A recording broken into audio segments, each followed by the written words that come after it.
well, two things come to mind with teaching. One is my student, an incident with one of my more advanced students last class, which was Monday. I was going over material from a recent workshop, and there seemed to be a total disconnect between what the student was feeling that was being done and what her leader in that exercise and I thought were being done. We were working on communicating to the follow whether a move, in this case a J turn, was going to be a 6 count move or an 8 count move. And I was using techniques that Jenna and John taught recently, which involved you anchoring and slowing down the follows so that she stretches into the the final couple of counts, or following her down so she goes. And the follow was expressing a lot of frustration because she felt something totally different happening from what her lead and I were observing. And I had a chat with her later, and essentially I saw that we weren't getting anywhere trying to explain and demonstrate that actually she was we were giving her the same footwork that she was not feeling. So I kind of cut it off and moved on. And she said later she was just having real trouble expressing herself, and not finding the words to say what was going on. And I just hate to see frustration build up with one of my students, and I'm not sure how I could have handled it differently, because she was saying she wasn't feeling that it was a 6 count. She always was feeling 8 count or something like that, even when we were very definitely slowing her down and she was not dancing eight counts. I I just didn't know how to work through that, and so I cut it off and we moved on. Um, it's a small class, and I think people would have been a little tolerant of troubleshooting that one, but I'm not sure how to handle.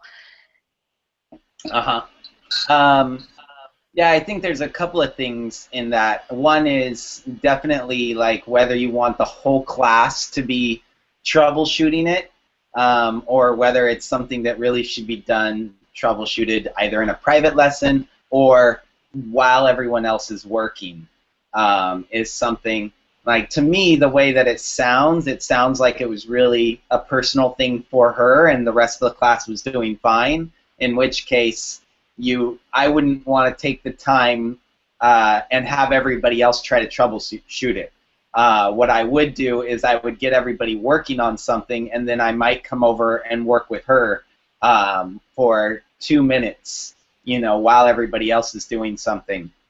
But then it's still, even with that, you still have the question of how do you get past someone's, when they're stuck, when they're frustrated, Right. when they can't get past it themselves. My first thought, it reminds me of a situation where I was trying to get someone to relax their arms in a class, and they just would not relax. They kept holding their arms up, and I would do, I'd wiggle their arms, I'd just point to different parts of their body and say, relax this part and that part, and I could not get them to relax. And a few minutes into just troubleshooting it, I finally just asked them, why do you think that we're having trouble with this? And the lady said, well, I don't know how to relax without having spaghetti arms. And I was like, oh, I want you to have spaghetti arms right now. That's what I'm asking for. And she's like, oh, and boom, she drops, and all of a sudden it worked, right?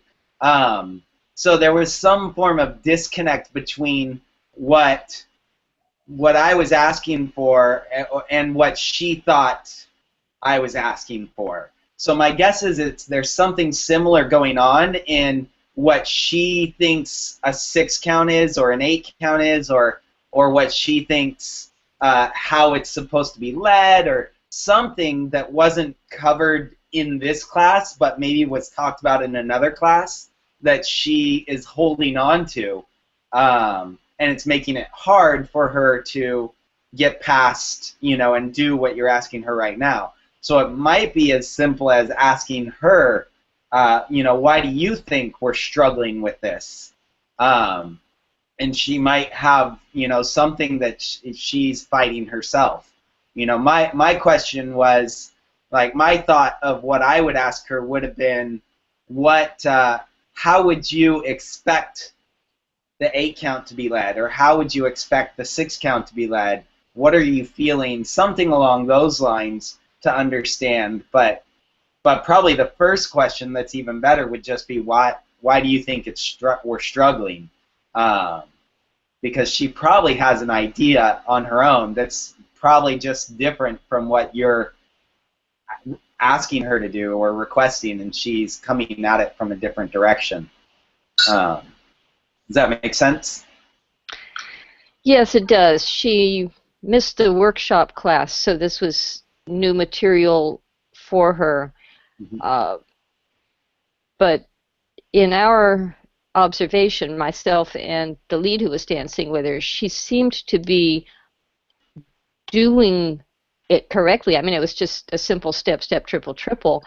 And in my talking to her afterwards, she was expressing more concern over her inability to communicate than over her inability to dance. So, yeah, perhaps I should have taken her to the side and let the others dance on. We do tend in my intermediate class to workshop a lot. I give them assignment, we work on it, then I have them dance, and then at the end of the music, we all come together and I ask for feedback, reactions, what worked, what didn't work. That's generally how I manage that class, to try to get them interactive and to give feedback. So we were in that kind of mini workshopping period, but unable to break through the issue that this follow had. So, right. And the issue was her communication, her ability to explain what she was thinking. As she told me later, that was her issue, because we thought she was dancing it correctly, but she was kind of stressed and confused. I'm going to be working on it next Monday, because we're picking up the same theme, and I'm just going to be applying it to side passes and other moves instead of J-turns. I did not rotate in among these students because we were otherwise matched, so maybe I should try to rotate in a little bit so I can feel what's going on. There was more trouble than I expected on this technique, quite frankly. How long did you spend talking about it before you realized, okay, we just need to move on?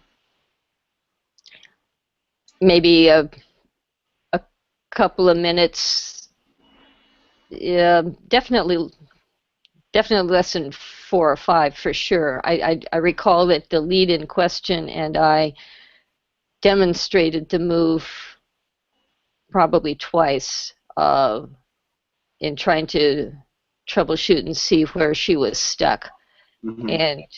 And the lead, who's among our better leads, was feeling that the move was that the follow was doing the footwork okay. So anyway, I didn't know what to do about it, but it was toward the end of the class and it didn't throw us off too much. But yeah, it sounds like you took the right steps in deciding, okay, let's move on, and checking in with her afterward is key, right? If you don't check in with her afterward, that's going to be the point where she goes away from the class feeling frustrated, like she didn't ever get to explain what the problem was. At least now she got to explain, I didn't feel like I could communicate. And so there's a little bit of release, I think, on her end when she gets to say that and gets to explain. So Yeah, that's a good point, Andrew. And actually, I didn't follow up with her orally at that point. It was several days later Mm, when we were together for another reason, and she brought it up that she was frustrated about the inability to find the way to express what was going on. right. And I joked about that a little bit because she's half my age, and I was thinking, don't talk about inability to find words to a 60-year-old woman. You know? But I think it'll be okay. Yeah, I'll try quite hard to make sure there's no confusion on Monday when we have the the next class on this subject, and it'll be helpful because her regular partner will also be back by that point.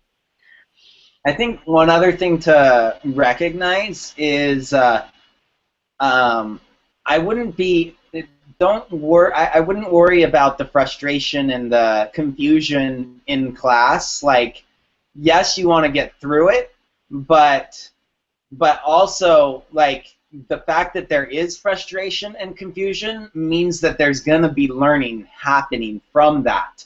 Um, so for me, those are like the moments where you get the most or you give the most is those moments when they really do get frustrated and then you help them work through it. And sometimes it might take a couple classes for them to work through it. But I think that's one thing to remember is that those frustration moments, although they can feel like frustrating for you too because you want to help, they're the moments where someone's going to be learning the most. So keep that in mind as you're going through it. I would say even look forward to those moments rather than worry too much about them, right? But definitely you do want to get through them, right? Like you don't want them to stall out and never get through it. Uh, Good point. Okay. Had other questions? Um, yeah, just looking for some feedback on something else I'm trying to do as I'm trying to deepen the deepen our core, get our more advanced dancers more involved, and many of them are starting to do bits of teaching, for instance, at our Saturday venue and so forth. I have sometimes asked my intermediate students to do a brief, uh, 10-minute or so portion of our class. For instance, if somebody has just come back from a BAL workshop, I ask her to present just a succinct taste of what she learned at the workshop.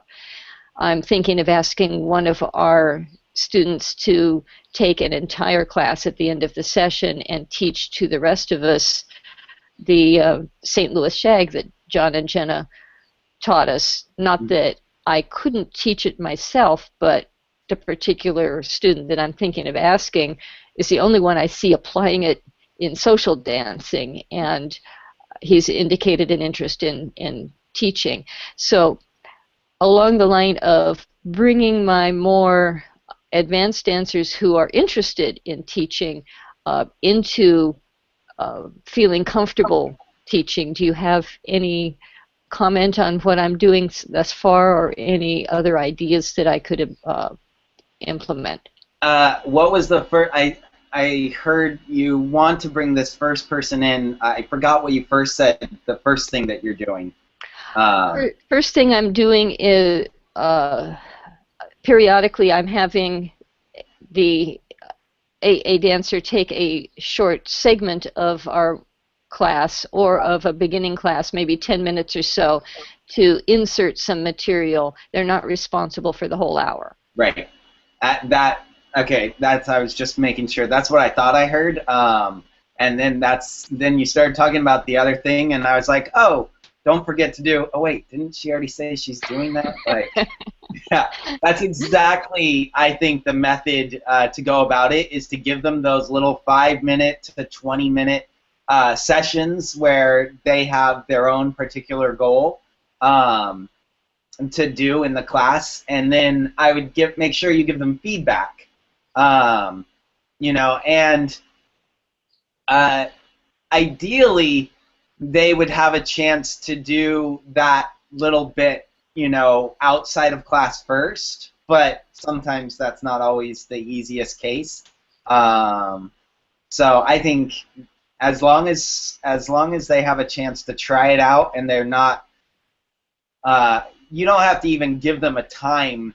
I wouldn't say you have to give them 5 minutes or 20 minutes or something. You say, here's what I want you to teach. If I feel like I need to keep you moving on, I'll give you a signal to move on. Those might be the things to work with on, is figuring out what you need to make the class run smoothly while it's happening, right? Because I'm sure you're going to come up with things that as you're watching them teach, you're like, ooh, I wish they would move on, or ooh, they really could spend more time on this, or something like that, and having a way to communicate with them while they're teaching, and it could be as simple as, like asking them to have us all practice it, and then going up and talking to them while everybody's practicing, so that you're giving them the tips, just as if they're your dance partner, right? Like when you have a dance partner teaching a class, you use those moments in between to talk and think, okay, where are we going to go next? And so that's what I would say, is giving them that little bits of help along the way. And I would say those are the two main things: are either we need to move on or we need to spend more time on this, are kind of the things that people tend to not realize when they're first starting out, right? They don't realize everybody's ready to move on, or everybody's stuck on this. Or there's a way that the student instructor has been expressing his or herself that I think may cause confusion, or I have learned a way that seems to work better. Sometimes I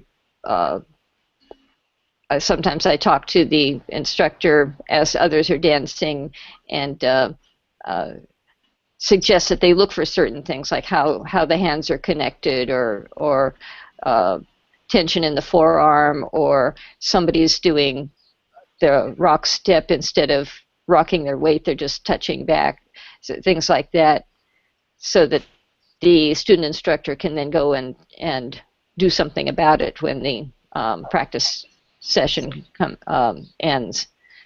Yeah. But that actually is a great point, and that's something that I think a lot of teachers, if I were to kind of broaden that and like look at one thing that I see teachers missing out on a lot, is they start teaching their topic and they get so stuck on what they're supposed to teach that they forget about just watching what everyone's doing and teaching based off what people are doing. It's like people start going, oh, well, this is important or that's important, but they don't look at the people and actually see, is it important for them? What is important for the people that I'm actually teaching?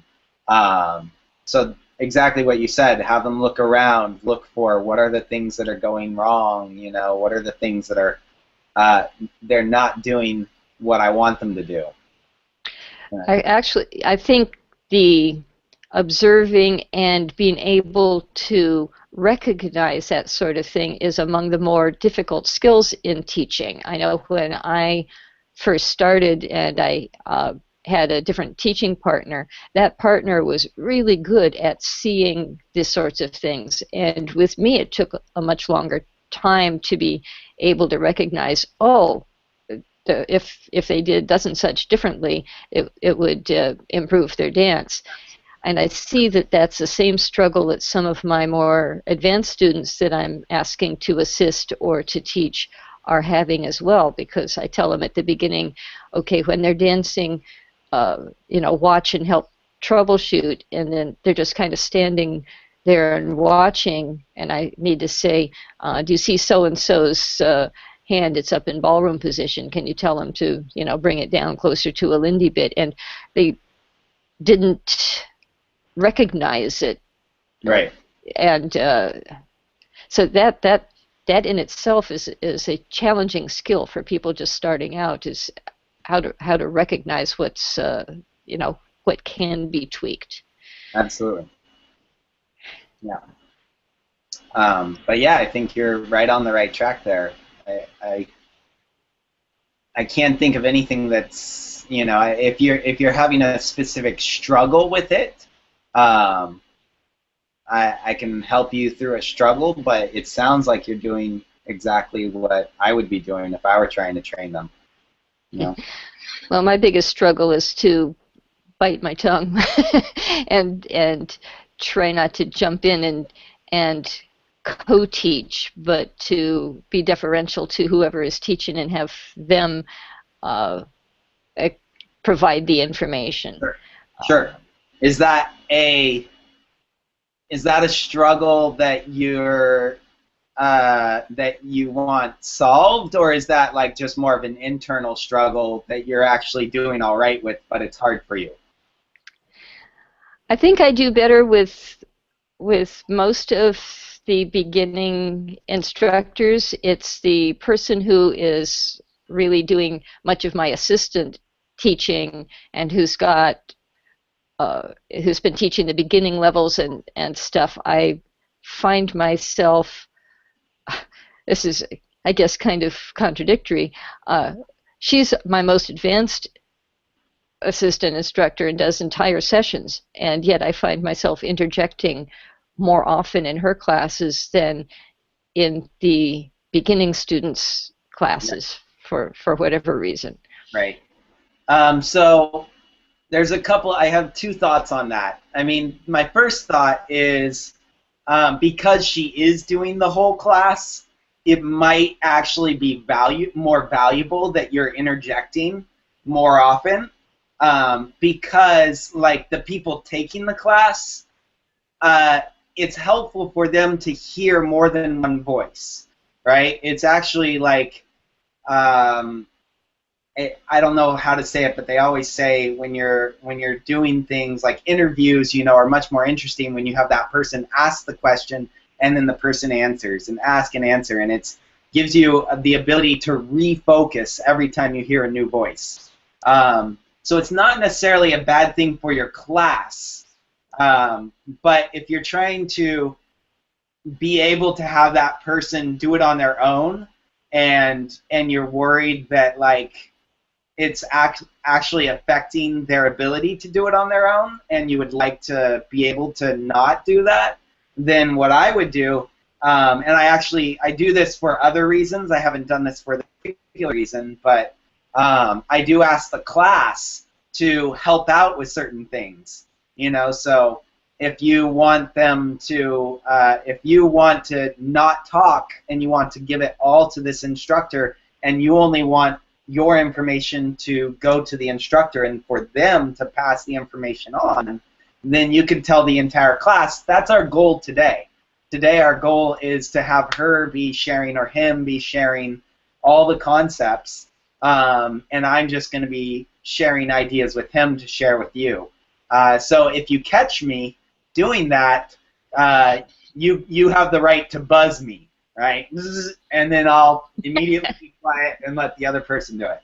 And it becomes a game for them. It becomes something kind of fun, and it lets them know what your goal is. You know, you can tell them why. You know, the goal is to let them be able to teach classes on their own or something like that. But I would say that's a great idea, is let your students help you out. You know, I do that with time things. I don't know if I've done that in Hilo. I think I have in Hilo done it where I ask someone else to do the time, or sometimes like I'll ask anybody can rotate if I haven't rotated you guys in a while, just someone shout it out, you know, and I'll learn by other people shouting out rotate that I'm not rotating you fast enough, right? It's like my teaching tool. So sometimes it can be, you know, just let your students help you out. But I wouldn't do that if there's no reason for it, right? Mm-hmm. Like, if she's perfectly capable of taking on the class on her own, right? And, well, I mean, at least let's say whatever reason for it there is, like you should be straightforward about that reason, right? So if the reason is to give her space to teach on her own, then or to be able to teach on her own, that's different than to teach you to be silent, right? Mm-hmm. And both of those can be valuable, but you don't want to tell them this is so that she can be able to teach on her own, and they're thinking in the back of their heads she already can teach on her own. You know, if it's Mm-hmm. really to keep you to learn to be able to be that quiet second helper, which is also a good thing, then you might want to just tell them that, right? I Um, think I think everyone recognizes she's perfectly capable of teaching on her own, as she's been doing it for several years. I'm just trying not to usurp her authority, number one, and yet bring whatever insights I have. Right now, she's teaching a class that I don't think she's taught before the full 6 weeks, but I do raise my hand rather than just jumping in. right. If I have something that I think would add to the student's understanding, or if she's expressed from the leaders or the followers' point of view, and I have something from the other point of Right. view to say before we go into it. I think it's working. I'm just trying to be sensitive about the, um, about giving them the authority to teach. Uh-huh. I think, I mean, the only thing I could see there is instead of raising your hand, if you want to give them even more authority, it would be waiting until the breaks where they're not in front of a group, right? And being able to talk to them like while everybody is practicing to share the idea, because there is a little bit of right like authority coming in when you share an idea. Now, Hmm. personally, knowing your scene, I think that is probably appropriate because it's your class that they're teaching, right? It's something for Hilo Hepcats. That's right. In which case, it makes sense. You do have an authority there, so it's not really, in my opinion, it wouldn't be usurping it as much as it's just being another authority figure. But if it were her class, right, that was going on, meaning like she's the organizer and you're just a student, then it would be. I think it depends on how you word it, whether you word it as a question or if you're wording it as a like, I know here's information I am sharing, right? Hmm. Like I'm sure you've been in that class where you're taking from a high level instructor and someone else shares a concept as if they're sharing it with the instructor, like the instructor doesn't know something or something like that, and then it can be rude, right? Even if it is true, but you never know like what it is. It could be inaccurate, but I think it's much smoother in those situations to ask a question, to be like, this is how I think about it. Is that the way you think about it? Is that correct? What do you think? You know, because then that's giving them the authority, right? It's giving them that ability to say yes or no on that subject. Uh, but if it's a Hilo Hepcats thing, I think I feel like any like you're the organizer, you should be able to also speak up and share ideas. But Yeah. We had another beginning instructor who, on his own, decided to teach a small session uh, for Hepcats or anyone else, totally free, just because he wanted to cover the material. And I decided not to attend at all. Not that I didn't want to support him, but actually because I did want to support him. I didn't want to be there and uh, and want to possibly say be things. intimidating. Well, yeah, I know. I know how it is when I'm uh, teaching a class and an authority in that particular dance style is actually present. That's hugely intimidating to me. And this sort of thing has happened in my scene where I have a guest instructor coming in and I'm happening to teach the beginning lesson outside of the workshop. I'm enormously relieved when they say, "Hey, I'll be back for the social." I say, "Okay, they don't need to see how I'm teaching their specialty." So I was trying to do that by not showing up at this little side thing and essentially giving him space to to learn how to teach without me looming. Sure, sure. But, Is um, there a question that goes with that, or just? yeah, I'm just saying as another approach Sure. because I didn't want to be in the position of being intimidating or stealing his thunder. Um, Yeah. but at the same time, I could have, if I had gone, I could have turned it more into a learning situation for him with workshopping with him afterwards how it had been done. But I chose not to do that. Sure.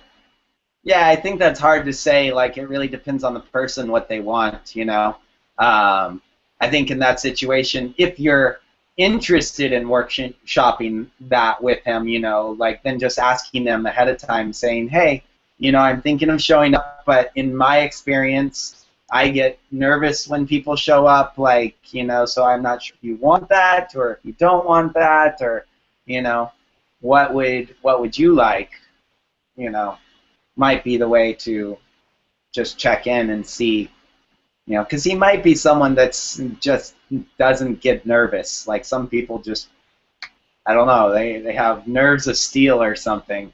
Um, yeah. But, Well, I never actually did ask him, so I could have done that. mhm, sure. Assuming that you would be willing, right, that you want to take that time, right? Because that's also time out of your day to go there and then also to give them feedback and stuff like that. Um, you know, which I think is great. But I don't want you to feel like you have to do that either, right? Like you're doing a lot of stuff for your scenes, so you got to pick and choose. That was another aspect, very definitely. Yeah. But I was glad he stepped forward because, as you know, we're struggling with people taking ownership and even implementing some of the things that you've tried to help us with. I'm not noticing, for instance, that the culture of introductions has really worked. I mean, not any different from what we were doing before. People are friendly and outgoing, but just Sure. the introducing to three people and it kind of snowballs. I'm not seeing that happen. I'm not seeing people taking ownership of specific tasks or handing out the freebie cards, for instance, as much as they should, uh, Yeah. except for certain individuals, such as this one fellow who wanted to teach this bit of a class, and other people now and again, but not to the degree that I was hoping. Right. Uh, there's still a lot of people making suggestions and then wondering why I'm not implementing them. Right. Right. And I do want to say some of that is normal, right? Like not every idea is going to get picked up. I agree. For me, I think the one thing that I would like to see more of that I think, well, and it's hard to say. Well, no, it's not hard to say. It's very easy to tell how well it's going based on how many flyers you have left, right? Lots. Like, and how quickly like people are asking you for more. That's where we can see like whether or not that is that specific thing is working. But to me, that's the thing that is disappointing, to hear, is that those freebie cards aren't continuously being requested and said, hey, there's more, like, can I get more of these? Um, and I'm not sure what it is, that's not working for your scene. Although I do have a bunch of feedback that I've got to coordinate and send to you. I don't think very much of it came about the freebie cards, and the few things that people did say was, "Oh, I'm still passing them out." Um, so that's hard to say. Maybe it just needs a second round of, like another Skype class like we did last time, and getting people excited about stuff, and then getting them passing it out again.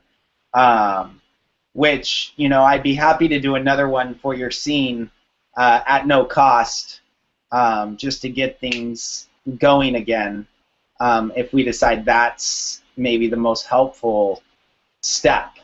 But for me, that, like, all the other stuff that we do during that, like, building the scene thing is all kind of like bonus ideas that are like, if somebody runs with one of these, that'll be awesome.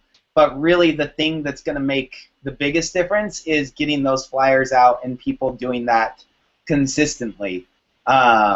Is, people learning about stuff. And I feel like the other things that happen, like the culture introduction one, was an idea that came from me, so odds of someone else picking it up are less likely than something that comes from themselves, But then there's still the question of, how do we get them, when they, like you said, people are coming up with ideas, how do we get them to take on that idea, rather than just come up with the question or come up with the idea.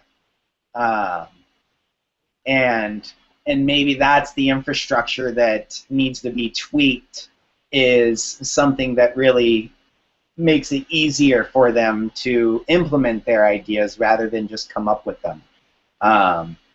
Do you have any examples of people that have come up with an idea but didn't follow through with it, or didn't actually do the idea? One example would be regarding live music for our Saturday venues. There were immediate suggestions after our first very successful night with live music, and they were suggesting, "Oh, why don't you go get this band and that band and this band?" And I responded saying, "These are the bands I've talked to and that we're working on," and suggesting that the person who really wanted this other band go ahead and make contact. And that person keeps making the suggestion of, "Why don't you get this band?" And finally, she's starting to think that, okay, maybe she could go and make that connection. Mm-hmm. But I haven't. I don't have great expectations for that particular suggestion, because it involves student musicians, which tends to get immensely more complicated than hiring adults who can commit themselves without parental involvement, or bus trips from a remote city or something like that. So we'll see. But I have empowered her repeatedly, saying, "Great, why don't you get in touch with so-and-so, the band leader?" Mm-hmm. Similar suggestion was, "We have no place to dance blues. Why don't we get somewhere to dance blues?" And I look back at him and say, "Yes, why don't we get somewhere to dance blues?" And we still don't have anything. So here's a couple of thoughts on that. The first one, the getting a live band, right? I would say, and with both of these, it sounds like the thing that needs to be adjusted is, instead of saying, "Why don't you?" saying, "Oh, that's a great idea. Could you do this for me?"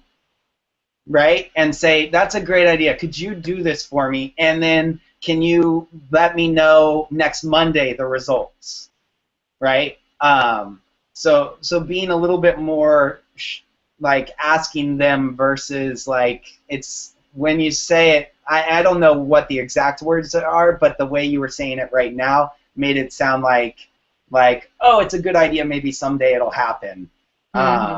as opposed to just directly asking them and just saying, I don't have the time to make it happen. Can you do that for me? And maybe even send them the emails or a list of questions that you asked the other bands, something like that, so that they have a starting point that makes it really easy for them and not kind of overwhelming. Um, and some people won't need that. Some people will just like take it on. But if you had something prepared that was like, I already have what questions need to be figured out, all I need you to do is make it happen. I think that will increase the odds. You're still going to get people that are going to be like, oh, I can't do it, or you're going to have people that say they'll do it, and then Monday comes and they haven't done it yet. But I think that will definitely increase your percent of it that actually happens versus just having ideas happen. Um,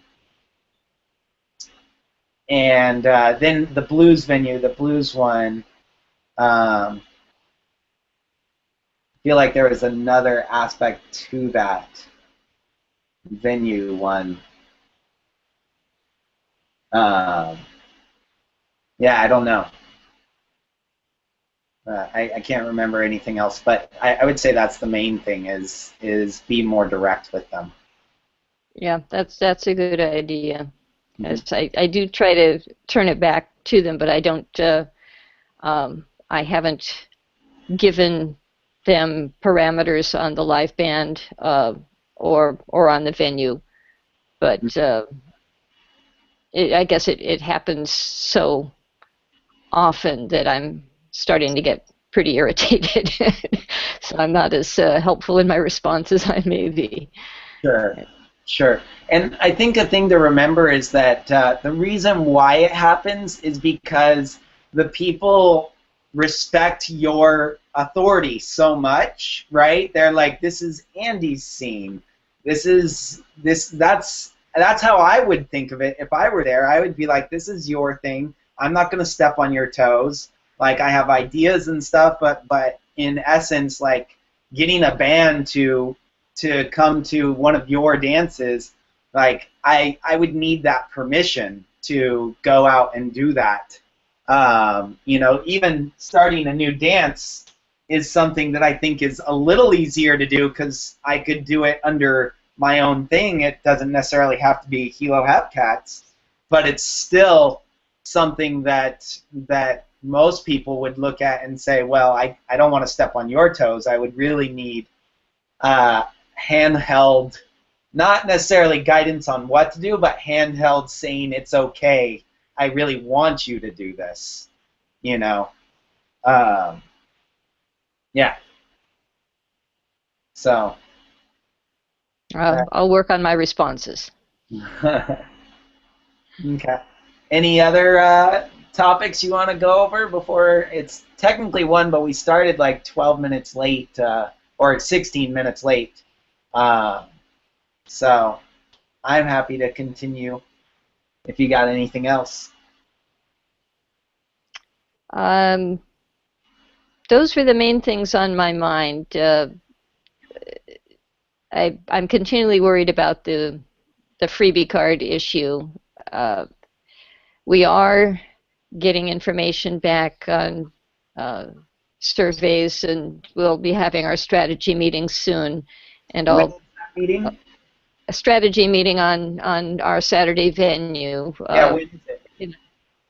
We haven't set the date yet. I'm working with one of the dancers to see if we could have it at her house, and so we need to work that out. I expect it'll be in the next couple of weeks, and I'll let you know when that is. I don't know that a Skype appearance by you at that meeting would be helpful, or whether we ought to do it at a different time if we do it at all.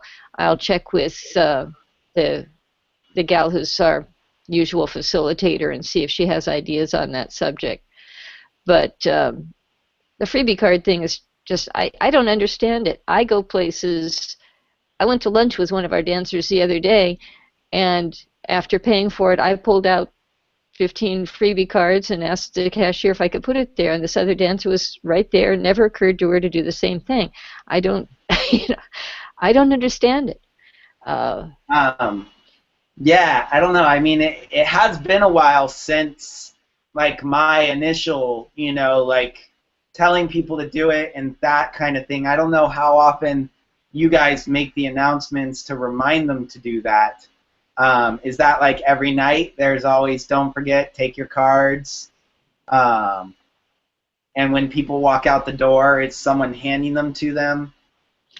At the Saturday venues, that is the job of the people at the door staff, is to distribute them as people are going out, and I make them available every class that I teach to our dancers who are our students, and available at other times as well to provide them. I carry them in my car. I have them at my office. I have them at home. Um, and Um, every time I ask, they say, "Oh no, we still have enough." And yet I go places where they say they're putting them in, and I refill the plate, sure. refill. Uh-huh. How many are you giving people each time? I try to give them more than they want.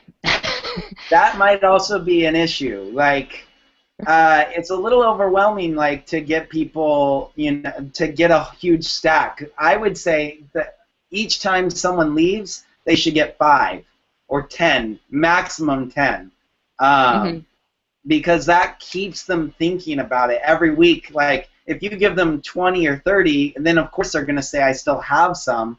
But if you give them 5 or 10, and next week they still have some, right? Then you go, what happened? Didn't you pass them out? Right? Then you have a reason to say something. But if you give them too many, then there's no, like, you can't really argue with them if they still have some.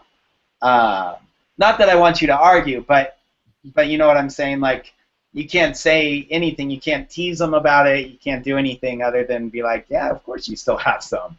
Um, so I would say each time, giving small amounts out at the door, people should be just taking 5 to 10 and dropping them off at the coffee shop, or wherever it is that's easy for them. I mean, you know that part, um, but that could be an aspect about it that is making it hard on them. Um, Well, is it not yeah. overwhelming?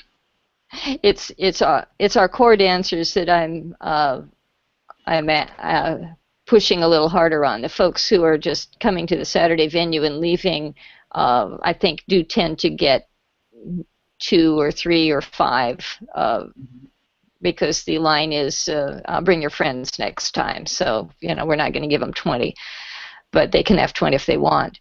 Uh, I I think there's also some frustration because one of my core said, I have been leaving, 10 a week at doesn't such, and I put my initials on them when we were running the contest. I put my initials on them, and not a single one came back. So I think there's some frustration that they're not seeing the results of their passing them out. And of course, the concept is you paper it continually because only a small percentage of people are going to come. But if if they're not seeing any results, they're getting discouraged, I think. Sure. Um, yeah, I think with the concept test, one thing that might be important that we didn't discuss is the mindset behind the contest versus the mindset behind the average day, right? The average day the way we want to talk about it is just drop them off at your local coffee shop, right? But with the contest, like someone that really wants to win is going to spend an entire day flyering, It didn't right? happen. Nobody spent an entire day, right? Because they all probably just did the same thing that they normally do, is they drop them off at a coffee shop, at one coffee shop, which is great. That's the helpful thing for a normal average week. But during the contest, if they want to see some results, that's probably what we should explain. Is like, get out there. Those of you that really want to win this, you got to spend a day going around passing these things out. Like, I know in Sacramento, that's what one guy, did, was he literally just went from store to store for a day, like, handing them out. And he killed it. He won by, how many did he get?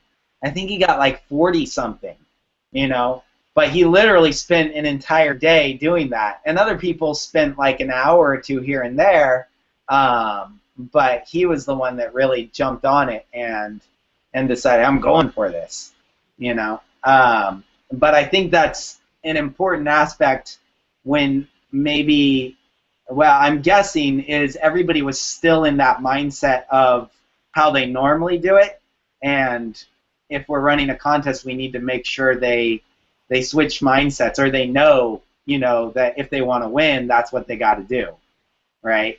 I mean, it doesn't make sense that you're giving away $200 worth of prizes. It doesn't make sense for them to be able to, go to their coffee shop for 5 minutes and get $200, right? Well, Right. the people who ended up winning were those who specifically gave them to friends or family, and we did not have any 40 returns by any chance. Right. The winner won with 3. Right. I just didn't see the response, and it was disappointing. Yeah, but I think the important thing is to learn from it, right? Like, I think a contest can work, but you have to know all the aspects of it, right? And that's something that with the other contests that I've run, we didn't have that problem. I don't know why. Maybe it was just less emphasis on the original parts, and the contest came about, and there is more focus on the contest than the norm, or maybe it was just because you had that one person that inspired everyone else. That one person sets the bar, and then everybody else is like, crap, I've got to catch up. So it might have been luck that the other ones worked so well. But I would say that I would go ahead and run another one, not immediately, right? You got to give a little bit of time in between them, but I would run another one and let people know, the last one, someone won because they only handed them out to like 3 friends, and but they personally gave them, right? A personal one is going to much more likely bring somebody than anything else. But in Sacramento, somebody went and flyered, spent one day, like 4 hours. That's it, 4 hours flyering everywhere they could, and they got $200 for it. But you got to spend some time. You can't just spend 5 minutes and expect to win. So that might be just the thing that you explain to people. I would think that people would figure that out on their own, but maybe that's the step that needs to happen. Maybe it's just too laid back there to expect them to do that on their own without some form of reminder. Yeah, I'm just not seeing people making a priority of it. When I go places with friends, I'm the one who thinks of putting it out there, and I know they've got the freebie cards in their pockets too, but they're not making any move to do it. So I don't know if there's some hesitation or if it's just not top of the mind, but the only other comment I've had on the cards is that people are finding it confusing that we specified the opening night date, and of course that's way in the past already, and that people may be confused to the point that they're talking about, well, let's have a party some night and white out all of the opening night dates and see if that works. And I don't think it's that big a deal, but some people are kind of harping on that. Well, it might be I mean, it is far enough away now that even when we were creating them, we were talking about that Right. fear, right? Yeah. Uh, and I would say it's probably at that point now where it is going to start to get confusing, and people are going to wonder if it's opening, 4 months from now. Um, so I would probably go ahead and add a sticker that says something on top of it that's different. Um, I don't know what sticker, like it could just be "Join Us" or something simple like that, but something that deletes that confusion. At least do it for a couple hundred and see if it makes a difference. You know. Yeah. Uh, because we have three types of cards, and each one has the date on the back and the front in a different size font, and whiting them all out or changing them all means six different solutions. So I've been I've been not thinking too hard about it, but I haven't come up with a single solution that would work. And I mean, I would make it really simple on yourself and go and get 6 different size little stickers, you know, and then don't do them all, right? Like just bring them to a dance and have some people ask them to help out, and put them over it. Draw a smiley face on it, something really simple. Just to test, just to see. You only need, 100 of them. You could even just do one. You don't have to do all the different styles. You can just do the blue one because the blue one seems to be the winner, right? So I would just use the blue one, cross that out, and test it and see if it works, And if it does work, then it'll be a little bit more inspiring to go ahead and do the rest of them, right? yeah, good point.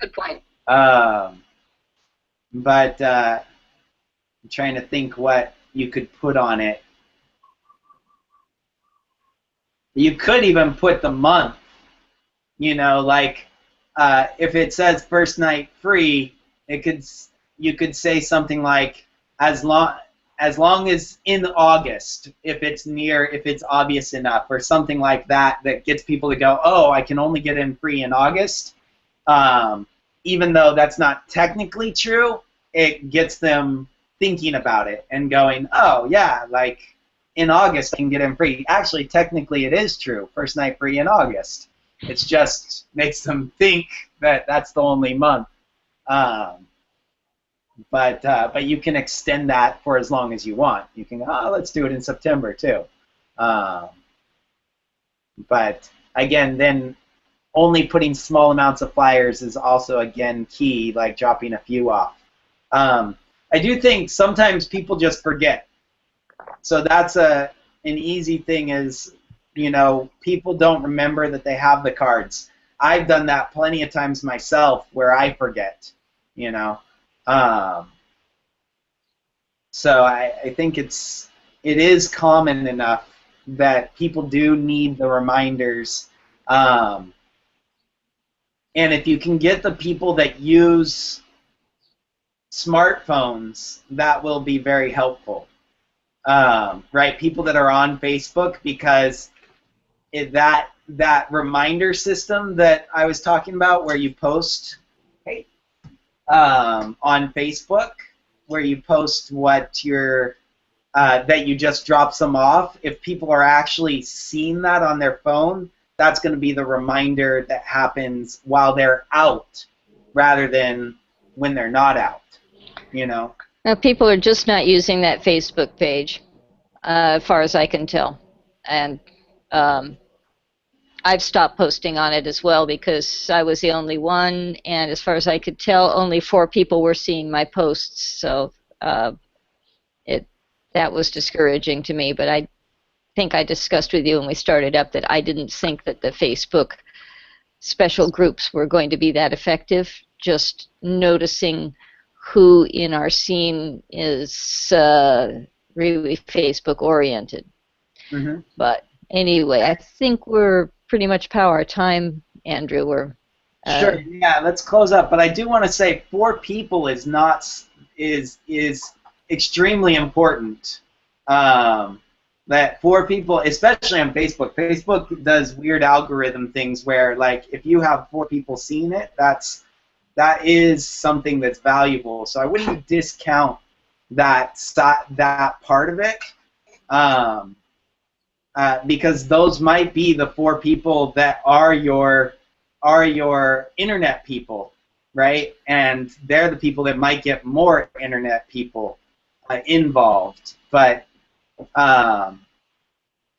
it is something that's going to start out like slow, and it is something that I think requires consistency and requires just constant reminders that people say, oh yeah, that's right, this is something that I can do, right? Because otherwise they have no reminder other than like each week. Like that's the whole point of it, is just to be in front of people on a consistent basis, without being nagging. That's the other cool thing about it, is it's really, it's just, hey, I posted, right? And if they don't want to know that you posted, they can change their settings so they don't find out.